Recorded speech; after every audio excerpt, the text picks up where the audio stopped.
Selamat datang di channel YouTube Fernando De Caprio, channel tempat berkumpulnya orang-orang pintar. Kata orang bijak, orang pintar akan bertemu dengan orang pintar. Orang pintar tidak akan ketemu dengan orang bebal. Hari ini saya kedatangan tamu saya, teman saya, sahabat saya, bro saya, yang sudah melalang buana di dunia aktivis.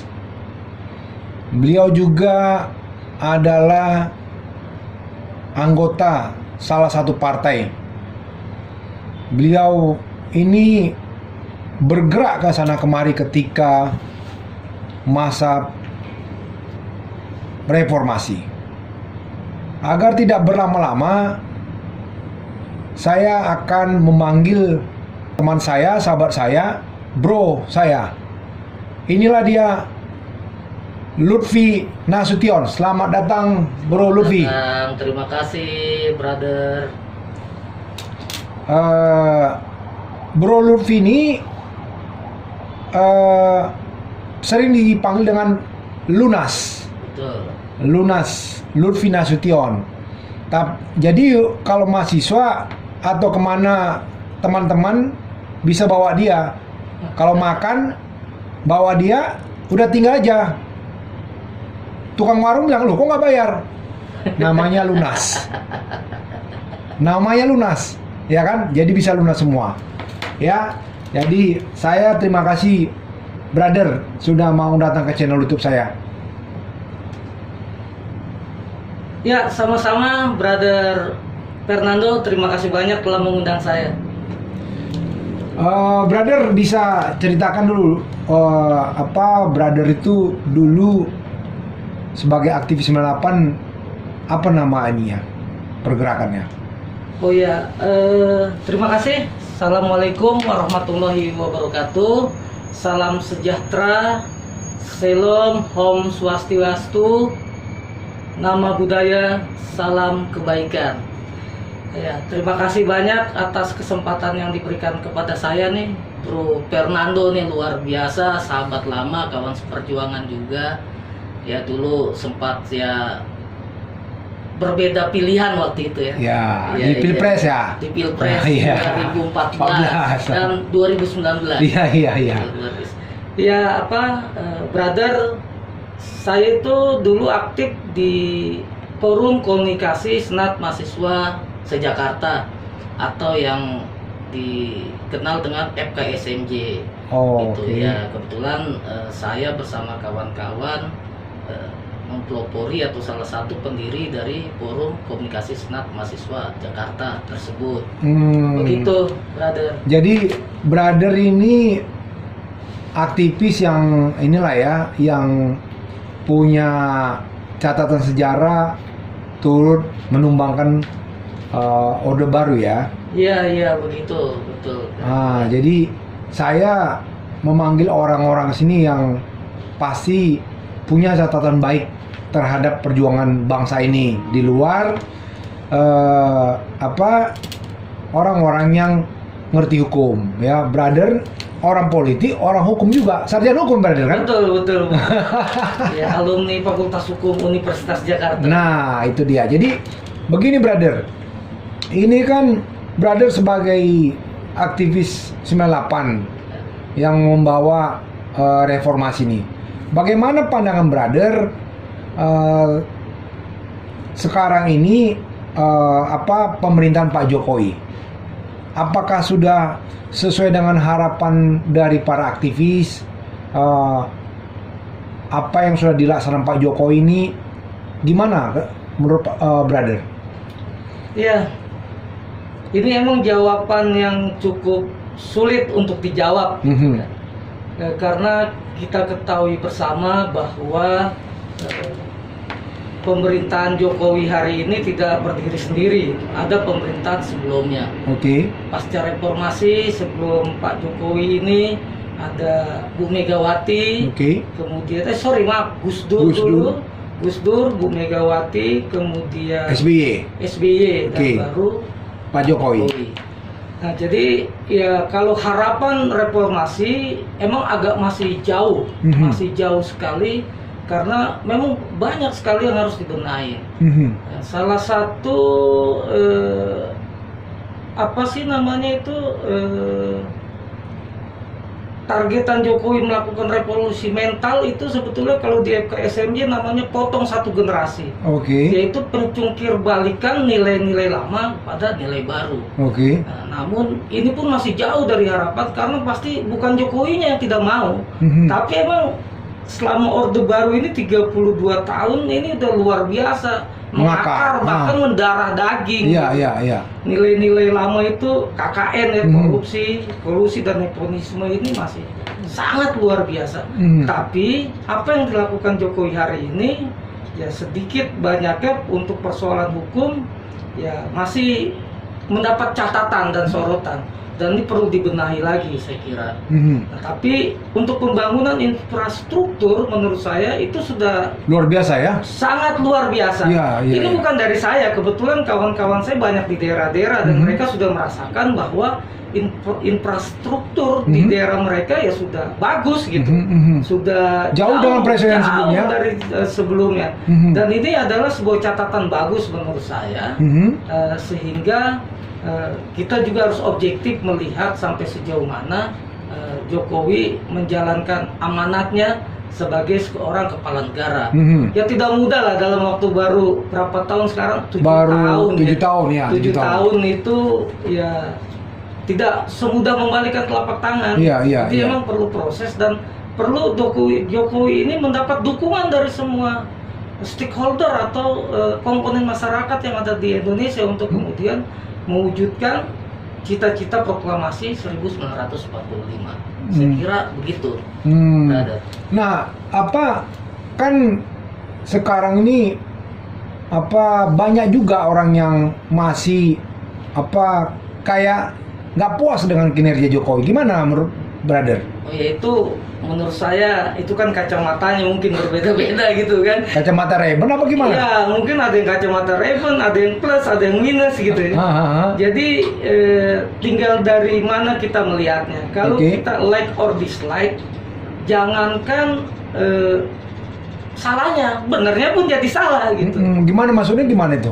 Ya jadi kalau kita udah nggak suka sama Jokowi, ya kan jangankan dia salah.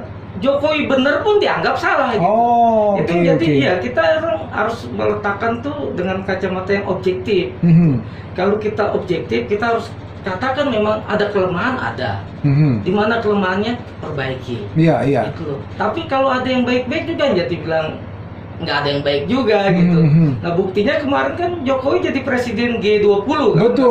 Dia megang sekarang palu untuk memimpin G20. Gitu. Apalagi ketika saat penanganan COVID pun menurut saya ya walaupun tambal sulam kan Jokowi menerima masukan dari semua pihak untuk kemudian melakukan upaya-upaya penanganan COVID ini ya sampai hari ini ya kita nggak terpuruk. BST, BLT, prakerja, macam-macam itu bantuan diterima masyarakat. Masyarakat yang nggak dapat bansos itu yang dari Banpres dapat dari Pemda.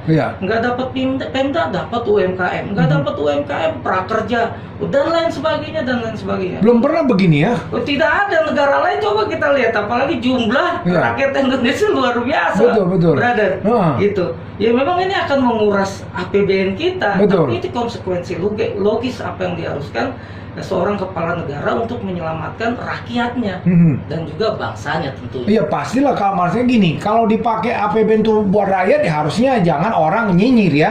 Kan begitu. Jangan pula kalau seperti presiden-presiden sebelumnya kan nggak jelas tuh APBN kemana dibuat. Kalau ini kan jelas untuk menyelamatkan bangsa Indonesia kan begitu. Dan rakyat. Nah khususnya kan. Jadi begini brother, apa namanya? Ini yang lucu, mereka protes gitu kan tentang kebijakan pemerintah terkait penanganan kasus COVID. Tapi mereka teriak juga kalau nggak dapat bantuan. Ini masalah ya. Dia teriak-teriak. Kok saya nggak dapat? Tapi waktu dibikin pemerintah dia marah. Ngapain di dibikin dia? medsos apa kan mencaci maki, tapi trek-trek dan ikut diem-diem ikut daftar prakerja apa itu. Jadi ini menariknya bangsa Indonesia. Iya. Inilah bangsa 62 katanya ya. Bangsa plus 62. Plus 62. Jadi aneh, dibikin yang baik pun salah. Betul. Apalagi dibikin nggak baik ya. Nggak baik. Jadi Jadi menurut saya memang ada yang kelemahan ketika penanganan bansos, ada korupsi itu kan lalu dibenahi. Iya. Dari pemberian bansos berupa sembako diganti dalam bentuk uang. Padahal masyarakat sejujurnya lebih senang dikasih sembako. Tapi kan Jokowi juga khawatir nih ntar dikorupsi lagi repot. Iya. Jadi untuk menutup ini langsung diganti kasih duit dengan 300.000 itu kan. Jadi gitu. Jadi memang dia kalau kita ya nggak ada manusia itu, fitrahnya manusia itu gudang kesalahan. Iya. Jadi ketika salah ingatkan untuk diperbaiki. Betul. Perbaiki, jangan dihujat, jangan dicaci maki. Kalau nggak gitu bangsa ini nggak selesai. Gitu. Kita saling menghujat, saling mencaci, saling memaki, kemudian yang ada dendam dan kelar bangsa ini. Iya. Itu nggak, ya kasihan juga kan kemudian para founding father kita, nenek moyang kita nih pejuang ini. Betul. Saya yakin pejuang semua. Nyawa sudah dikorbankan gitu kan. Iya. Nah, tapi kemudian hari ini kok jadi begini bangsa ini, ada apa gitu. Saya kira begitu. Jadi bagi orang yang selalu memandang Jokowi minus, menurut saya ya jangan juga direspon negatif. Ya kita ambil aja yang baiknya, kemudian mungkin benar apa yang dikatakan mereka. Ya Jokowi juga harus menerima gitu. Jangan juga kemudian sumbu pendek gitu ya. Iya. Jangan juga sumbu pendek. Ini kan demokrasi. Betul. Demokrasi.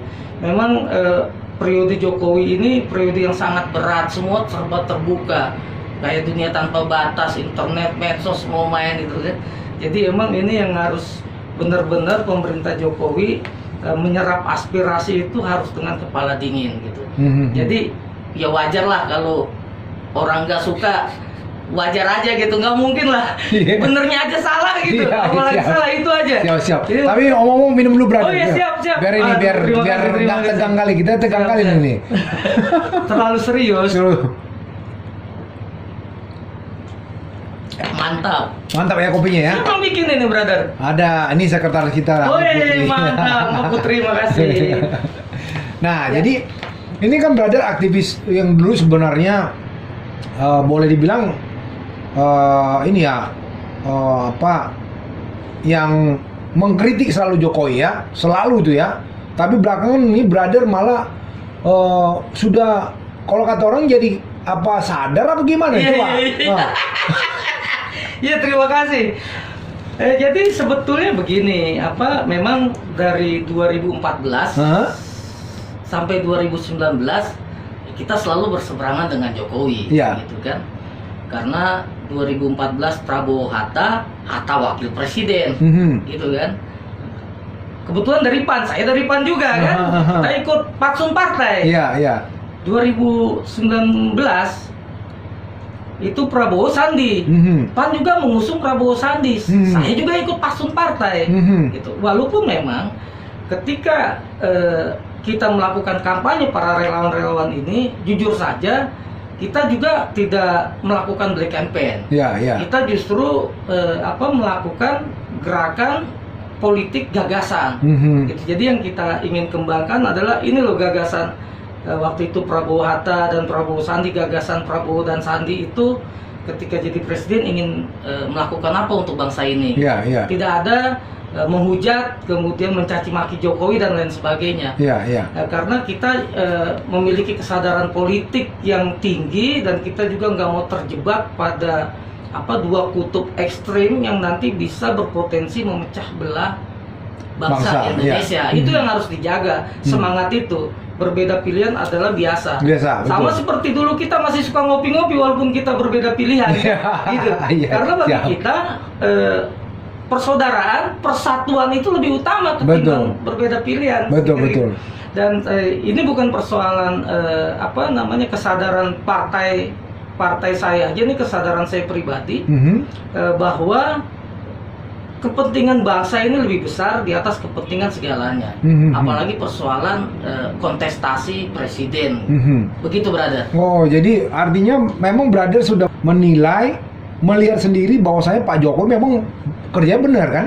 Ya, makanya sekali lagi ada yang harus dibenahin dan ada yang memang harus kita apresiasi. Iya, iya. Gitu. Jadi kita objektif melihatnya.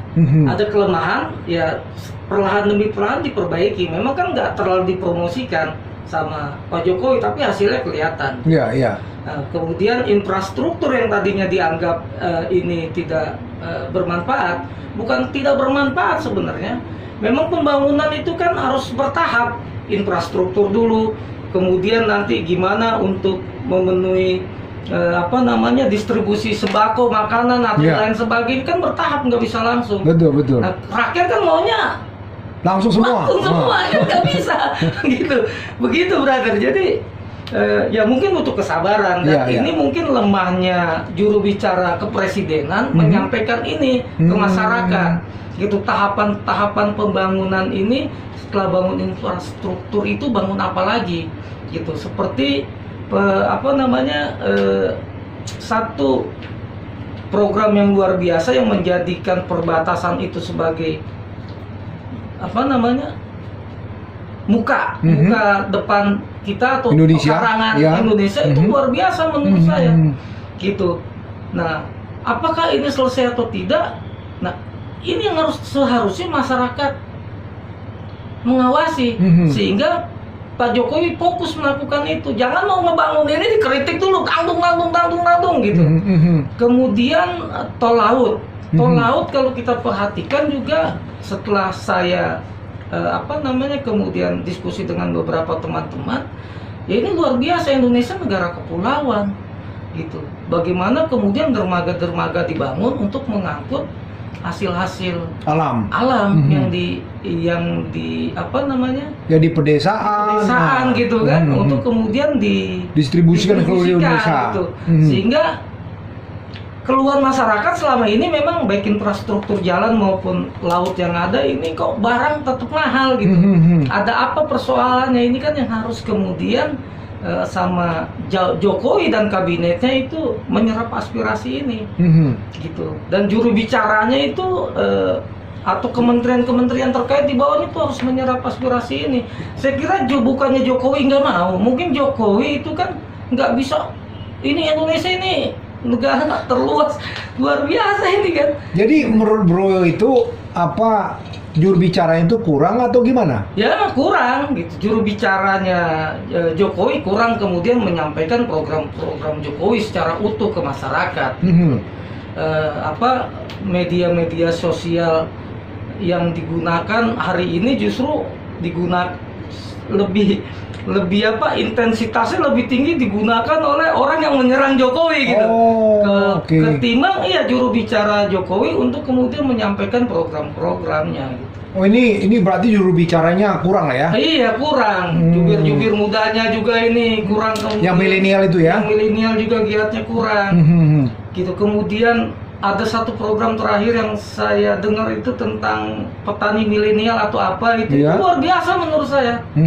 Gitu, yang listrik cerdas itu menurut saya luar biasa kalau dikelola. Saya belum mendalami lebih jauh, baru baca sekilas dan menurut saya itu luar biasa karena saya 2 hari yang lalu jumpa dengan kaum urban yang dulu sempat urban ke Jakarta.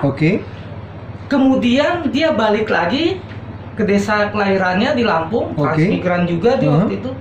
Nah, 2 hari yang lalu datang ke Jakarta. Mereka bercerita sama saya. Tadilah itu yang saya sampaikan ceritanya dia. Infrastruktur udah bagus, gitu, tapi kok masih mahal gitu. Gimana nih, Bang, katanya.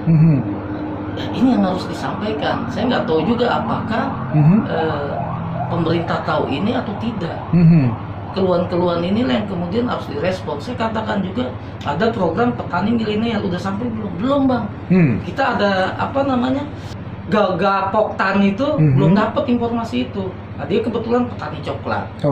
Gitu loh. Jadi memang ada persoalan di harga pupuk gitu kok bisa mahal gitu kan. Nah, ini yang harus diselesaikan. Memang ini ya nggak jauh dari mafia pastinya. Gitu. Dan Jokowi nggak bisa berdaya. Jangan kan Jokowi besok siapa presidennya? Saya yakin kalau dikerjakan sendiri nggak bisa.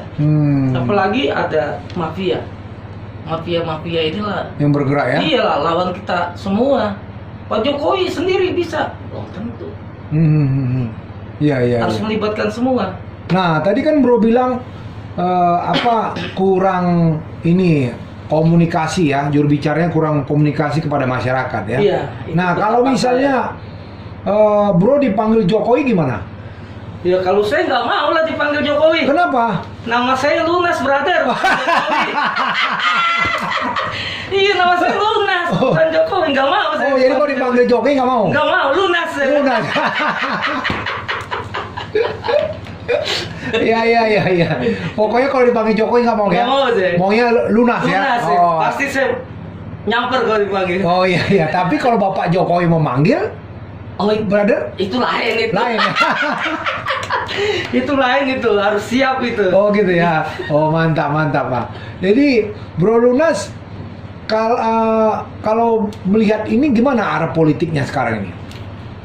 Ya kalau apa namanya, ini kan masuk ke tahun kedua. Tahun pertama di periode keduanya Jokowi memang ini tarik menariknya sangat luar biasa Iya. di partai koalisi, Oke. ya kan? Apalagi ketika PAN masuk, ini tarik menariknya juga semakin kuat. Oke.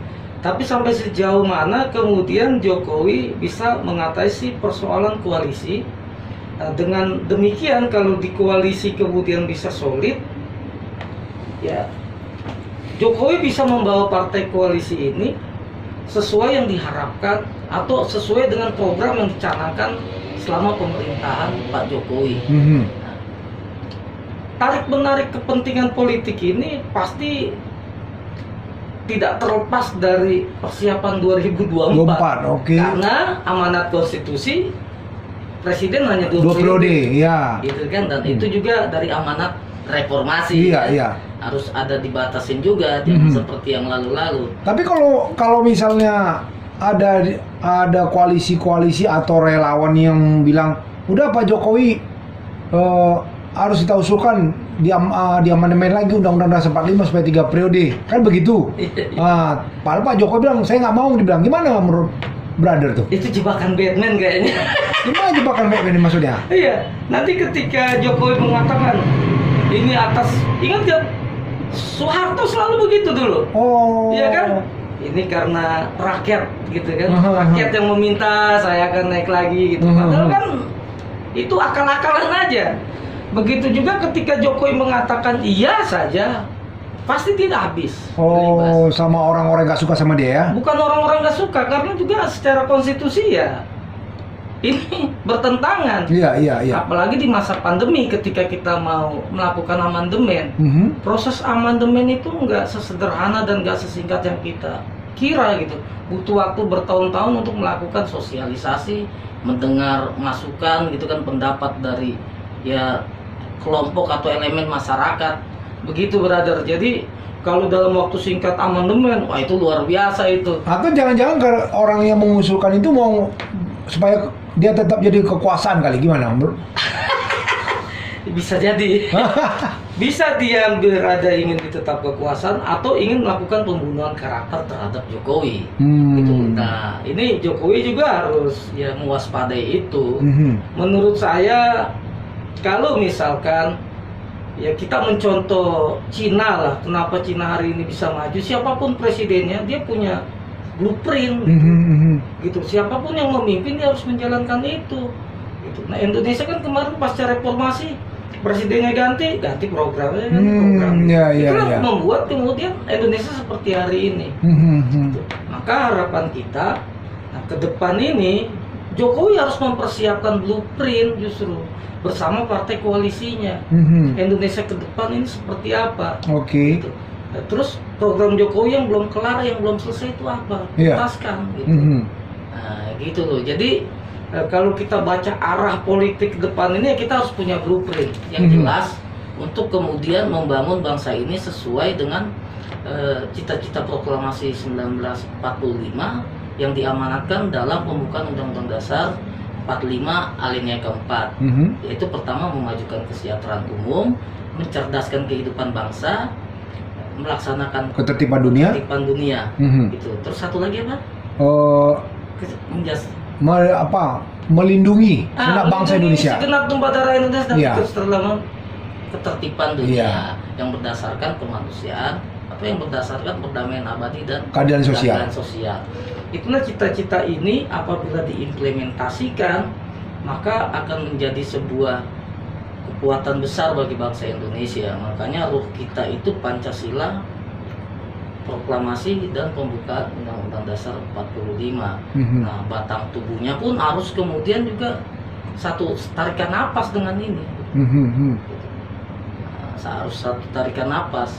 Memang berat, bukan hanya tugas Jokowi saja, pasca Jokowi pun saya akan meyakini bahwa membangun Indonesia ini bukan perkara mudah, apalagi dikerjakan oleh berdasarkan kepentingan kelompok, Iya. bukan berpegang teguh pada pedoman cita-cita proklamasi 1945. Oke. Brother, itu kan brother sebagai salah satu pengurus kader partai ya, ya PAN ya. Iya, betul. Ini kan katanya dalam waktu dekat ini ada reshuffle. Reshuffle, ya. Nah, lalu PAN ini katanya udah merapat-rapat dan kemarin sudah ikut dalam meeting dengan presiden. Ketua-ketua partai itu PAN itu ada di situ. Kalau nggak salah, benar nggak ya? Betul. Ikut ya? Ikut. Dalam waktu Pak Jokowi ada ketua PAN ya? Betul. Waktu itu. Nah, ini gimana menurut brother? Kalau misalnya nih PAN ini diajak masuk ke koalisi, gimana menurut brother? Iya, jadi yang memang sudah hampir sebulan lebih ya, Mhm. berita reshuffle itu Berseliweran ya? ya berseliweran lah gitu kan. Mhm. Itu luar biasa. Dan PAN pun dakdikduk gitu ya, Mak. Iya. Dipanggil nanti ya. ya kalau bagi PAN sih menurut saya tahu Ketua Umum PAN Zulkifli Hasan atau yang ya kita biasa manggil Bang Zul. Mhm. Bang Zul itu ketika dalam rapat kerja nasional menyatakan diri bergabung dengan pemerintahan Jokowi itu bukan semata-mata pada mendapatkan kursi kabinet saja gitu. Oke. Nah, tapi ada sebuah ketemu irisan tentang cita-cita membangun bangsa ini ke depan seperti apa itu ketemu. Mhm. Pertama soal penanganan COVID, Oke. gitu kan. Kemudian bagaimana kemudian yang diharapkan oleh Bang Zul yang sering sekali dikatakan sama Bang Zul itu kita itu kalau PAN itu adalah partai tengah, itu moderasi gitu loh. Dia tetap selalu berada di tengah. Dia tidak pengen terus kita itu terbelah gitu. Mhm. Nggak ada kadrun, cebong, kampret gitu. Udah nggak ada lagi ya. Iya, Nah. itu yang diharapkan Bang Zul. Itu Iya. makanya ada gagasan yang ingin diwujudkan oleh Bang Zul bersama pemerintahan Jokowi. Mhm. Dan memang kalau soal PAN masuk kabinet atau tidak itu kan hak prerogatifnya Pak Jokowi Iya, kan iya. selaku presiden. Nah, tapi kalau saya sebagai seorang kader memang ya jika kemudian PAN ingin berkontribusi nyata, dia harus masuk di kabinet. Nah, sebentar loh, tapi Gitu. brother, waktu itu kan Pak Jokowi sudah kasih kesempatan sama PAN, dibawa masuk dalam koalisi. Betul. Tiba-tiba waktu Pak Jokowi mau 2019 mencalonkan, PAN malah mendukung pindah gitu loh. Gitu Iya. gimana tuh kalau masa nanti kata orang 2 kali nih, Ya, begini lagi nih, itu gimana? catatan penting menurut saya. Nah. Ini juga mungkin terutama bagi PAN itu sendiri gitu. Itu kan presiden buruk. Nah, saya secara pribadi mungkin berharap ketika nanti PAN diberikan kursi menteri di kabinet untuk kemudian bisa mewujudkan gagasan-gagasannya untuk kemajuan bangsa ini, ya PAN tuh harus tertib juga gitu. Tertib gimana maksudnya? Jangan kemudian ketika nanti jelang 2024 seperti 2019 masuk di tengah jalan dapat kursi menteri, Aha. kemudian pas mau pemilihan kemudian belok. Oh. Itu lompat pagar. Nah, itu jangan kalau bisa. Itu kalau pendapat saya berharap PAN harus bisa konsisten dan komit. Ini kan persoalan amanah juga kan. Iya, iya, Ketika iya. dikasih amanah ya udah bergabung.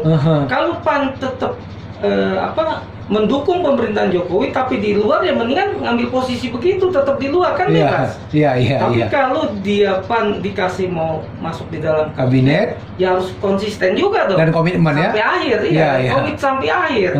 itu yang dibilang setia sampai akhir. Iya, SSA. Iya. Dan itu sebetulnya darah PAN seperti itu. Itu loh, PAN punya darah selalu setia sampai akhir. Saya nggak tahu kenapa kemarin berbelok kan. Gitu, Kenapa kan? kira-kira menurut brother? Ya, saya nggak begitu paham dan bukan domain saya juga untuk menjelaskan di sini. Saya kira gitu. Dan saya meyakini kalau Bang Zul itu orang yang komit, orang yang konsisten. Gitu. Saya yakin Bang Zul pada waktu itu juga ingin sampai selesai 2019 yang lalu. Gitu. Saya berkeyakinan itu. Bang Zul adalah kalau dia menggunakan filosofi, dia bilang matahari tidak pernah ingkar janji. Nah, Bang Zul juga sebetulnya dia tipikal orang yang tidak pernah ingkar janji. Itu kayak lagu brother. Oh iya, betul. Lagu Paramitha Rusady itu. Apa tuh judulnya? Dia bilang cinta tak pernah ingkar janji katanya. Iya, kalau ini matahari. Karena partainya berlambang matahari. Oh iya. Itu brother, jadi Bang Zul orang yang amanah, dia nggak pernah ingkar janji. Dan saya meyakini 2019 yang lalu juga sejujurnya Bang Zul ingin sampai akhir bersama Jokowi. Dan jika diberikan kesempatan kedua ini, insya Allah saya juga meyakini PAN akan dibawa kepemimpinan Bang Zul akan setia sampai akhir. Karena dulu kan ada dua matahari kembar di PAN. Oh ada dua. Iya, Saya dulu baru kan dengar itu. nih. Iya, sekarang orang udah pada tahu banyak. Sekarang mataharinya cuma satu. Yaitu Ketua Umum PAN Zulkifli Hasan. Dulu kenapa ada dua matahari kembar? Ada figur Pak Amin dan ada Ketua Umum. Oh, sekarang pure ya? Pure sekarang. Bang Zul ya? Bang Zul. Oh, nggak ada yang lain ya? Nggak ada lagi yang kembar-kembar sekarang. Artinya kalau PAN diajak sama pemerintahan Jokowi pasti PAN komitmen. Insya Allah saya yakin. Kan begitu? Saya sangat meyakini Bang Zul orang yang setia, loyal, komit, dan tak pernah ingkar janji. Itu Merpati tak pernah ingkar janji. Yes. Itu judulnya tuh. Betul. Judul lagunya Paramitha Rusady. Merpati tak pernah ingkar janji. Kalau ini matahari tak pernah ingkar janji. Iya. Nah, ini brother, kan ini di sekarang ini banyak juga menteri-menteri katanya yang tidak loyal sama Pak Jokowi. Gimana nih menurut brother, apakah ini bisa digantikan untuk masuknya kader-kader PAN itu? Gimana tuh? Ya, kalau saya melihatnya begini brother,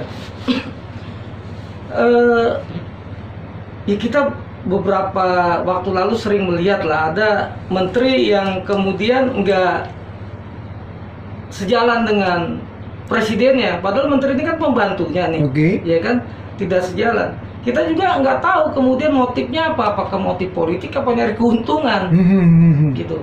Kalau dia motifnya politik, yang rugi adalah Jokowi. Iya. Gitu. Karena apa yang dilakukan menteri yang rusak Jokowi bukan menterinya. Iya. Gitu. Itu celah kemudian untuk katakan memang kita perlulah ada masyarakat yang kritis, gitu, supaya ada yang mengontrol jalannya pemerintahan, gitu. Bukannya anti, saya bilang ya, yang kritis. Kalau anti berbeda, itu like or dislike. Kalau udah anti, repot. Subjektifnya lebih. Ada itu yang suka teriak-teriak tuh ya? Iya. Pokoknya bagus apapun nggak katanya nggak jelek. Itu betul. Apapun jelek katanya. Betul. Itu yang nggak perlu kita nggak membutuhkan itu. Kita butuh adalah kelompok masyarakat yang kritis, dan harapan kita ada di mahasiswa. Iya. Gitu kan. Nah, mereka mencoba mengkritisi untuk mengawasi roda pemerintahan. Nah, ketika menterinya ngaco-ngaco, atau contoh sekarang ada PCR itu kan, padahal udah divaksin kita, terus kemana-mana naik pesawat harus PCR juga kan, harganya lumayan kan, kondisi masih gini kan mencekik rakyat. Iya. Nah, sehingga justru otomatis yang jelek siapa? Presidennya. Gitu loh. Jadi ini merugikan Jokowi. Ada motif apa? Apakah keuntungan materi atau politis? Saya kira ya Pak Jokowi harus segera membuat tim pencari fakta mungkin. Iya, betul. Gitu kan? Apa motif mereka? Ya kalau mereka ternyata dianggap merugikan bukan Jokowi tapi bangsa dan negara, apalagi rakyat. Iya. Iya kan? Ya nggak ada salahnya dong Jokowi mengambil sebuah keputusan. Tapi sebelum itu kan ya dikasih teguran dulu. Teguran. Maksudnya apa? Mhm. Jangan diulang gitu kan. Iya, iya. SP1, SP2 lah kira-kira gitu kan nggak bisa juga langsung dipecat Enggak, kan? kalau Pak Jokowi orang tegas tuh. Oh. Nah, yang kalau kita lihat tuh Pak Jokowi orang tegas. Hmm. Jadi ya kalau dilihatnya menteri yang nggak apa, langsung dia ganti. Nah, Iya. kalau saya lihat ya. Itu bagus. Emang beberapa kan reshuffle itu yang kedua ya. Mhm. Kedua. Kalau saya nggak salah kedua ya, karena Kedua. kita bukan di pemerintahan, Iya, jadi kita nggak betul. tahu. Betul. Kan itu. Kalau kita di pemerintahan, kita juru bicara Pak Presiden mungkin kita tahu kan. Iya, Kita iya, kan iya. nggak apa. Mudah-mudahan ini didengar sama Pak Jokowi. Pak Jokowi. Nah jadi reshuffle yang pertama itu memang beberapa menteri Mhm. diganti ya. Menurut saya udah lumayan. Mhm. Ada beberapa menteri yang diganti, bener nggak begitu hafal namanya. Ini mau diganti yang jilid kedua, yang kedua ya. Lalu ketiga dong. Ketiga ya, ini yang ketiga. Ah. Nah setiap pergantian mau reshuffle pasti gesekannya itu luar biasa. Mhm. Nuansa-nuansa politisnya luar biasa. Justru Jokowi dilematis menurut saya Iya. walaupun tegas.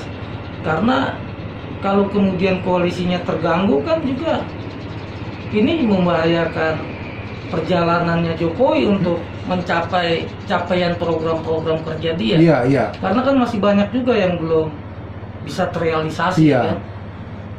Kena COVID udah hampir satu setengah tahun, ya. Iya kan, udah lebih itu. Itu kan luar biasa. Apalagi program Pak Jokowi pemindahan ibu kota negara ya. Betul. Itu bukan tanggung tuh bilang, nggak main-main Itu tuh. dahsyat itu. Nah, Nggak tahu kapan itu Iya. kelar itu. Makanya itu baru ini presiden yang bisa mau ngapakannya, Betul. ya mau Pertama ngapakan Bung Karno pernah Iya. melakukan itu. Ya kedua ya Jokowi. Pak Jokowi ya. Nah itu kan luar biasa dahsyatnya program dia ya. Betul.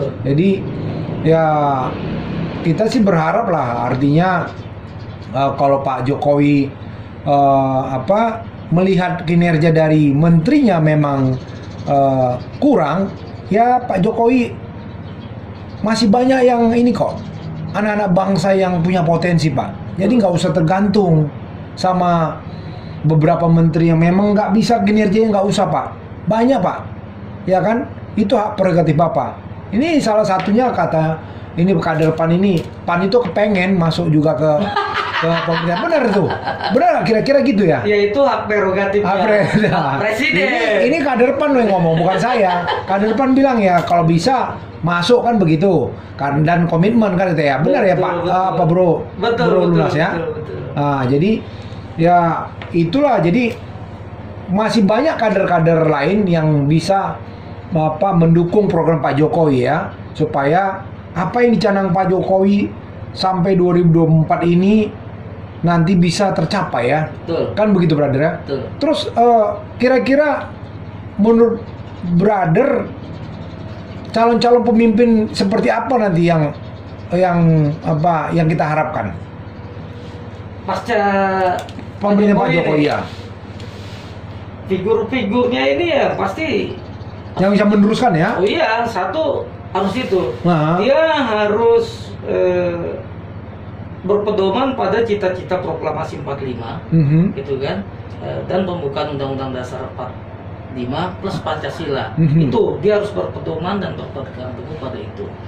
Nah, kemudian kedua melanjutkan membuat blueprint. Nanti kan membuat blueprint tuh, Mhm. sehingga program yang hari ini sudah dikerjakan dilanjutkan. Mhm. Dan itu ya saya sangat berharap ada figur sosok anak muda yang bisa memimpin republik kita ini. Oke. Anak muda, berani, bersih, Mhm. gitu kan. Terus apa lagi tuh? Yang inilah punya integritas ya. Nah, integritas dan punya akhlak, Akhlak, moral betul. yang Memang mau mengapa negara ini lebih baik ya. betul. Mhm. Saya kira begitu. Oke, oke. Kira-kira kalau saya cocok nggak itu? Cocok lah. Bisa dibungkus. Iya.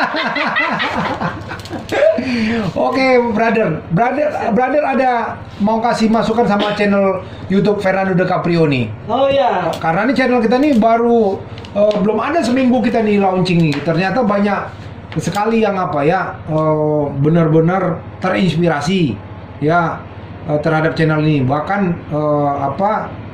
viewer kita tuh udah luar biasa gitu loh. Karena kata orang belum ada channel seperti ini. Gimana menurut brother? Iya, memang channel YouTube Fernando DiCaprio ini menurut saya baru. Baru berapa hari. Iya. Tapi sudah tembus viewer itu yang menonton ada 1.000, luar biasa menurut saya. Dan ya channel ini kan berbicara tentang hukum dan politik, ya. gitu kan. Hukum politik, di mana kebetulan juga kan ini yang punya channelnya ini kan dokter hukum. Oh, siap. Siap. Dan politis juga. Ya, pernah nyalek toh? Pernah, tapi gagal. Relawan Jokowi juga. Benar. Saya salah satu pimpinan kolektif Jokowi. Betul. Saya sekjennya Seknas Sapokan Indonesia. Itu dia. Kan jadi begitu. klop lah. Hukum dan politik. Siap. Karena muaranya politik itu semuanya di hukum. Iya, siap. Kebijakan. Siap. Jadi gimana kedepannya menurut brother supaya apa terhadap channel ini? Ya, jadi ya harus tetap suarakan hal-hal yang positif, objektif. Jangan kemudian takut dikritik, gitu kan? Sampaikan terus kepada pemerintah, kepada legislatif, kepada yudikatif, untuk kemudian agar hukum ini menjadi panglima, gitu kan, di Indonesia, dan kemudian politik bisa menjadi politik kebangsaan yang mensejahterakan rakyatnya. Gitu. Saya kira seperti itu. Suarakan terus, jangan pernah lelah, jangan kemudian takut, serta jangan lupa dukung channel YouTube Fernando DiCaprio. Subscribe, like, comment, and share. Siap. Sukses selalu, brother. Brother ya. Jadi saya terima kasih sama brother Lunas yang berkenan mau hadir di channel YouTube saya ya. Terima kasih juga. Jadi saya selalu kalau akhir sesi saya memberikan quote ya. Quote itu pepatah-pepatah orang Cina yang bijak ya, supaya kita, karena kan itu ada kata, kalau saya nggak salah ya. Betul. Nah, jadi setiap akhir quote saya mengutip apa yang diapakan oleh peradaban-peradaban Cina untuk kita selalu belajar. Dia bilang seperti ini: jika Anda sabar dalam satu saat marah, engkau akan luput 100 hari kesedihan. Ya, artinya ya kita benar-benar bisa menjaga diri. Terkait dengan tadi itu, supaya kita juga tidak saling menghujat terhadap pemerintahan.